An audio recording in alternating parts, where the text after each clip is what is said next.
Hello everyone, welcome to the Principles of Polymer Chemistry course.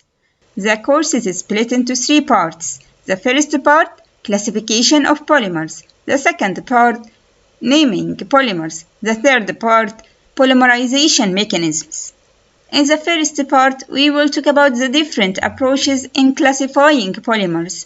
We will see that there are 4 methods we can use in polymer classification. Polymers can be classified based on their origin, structure, the mode of their polymerization, or based on the molecular forces that join molecules together. The second part will be about naming polymers. We will see that some polymers are named based on the place of origin, after the discoverer, the number of carbon atoms, or what is called source-based names, based on their structure, or based on their linkage. The third part will be about the types of polymerization mechanisms.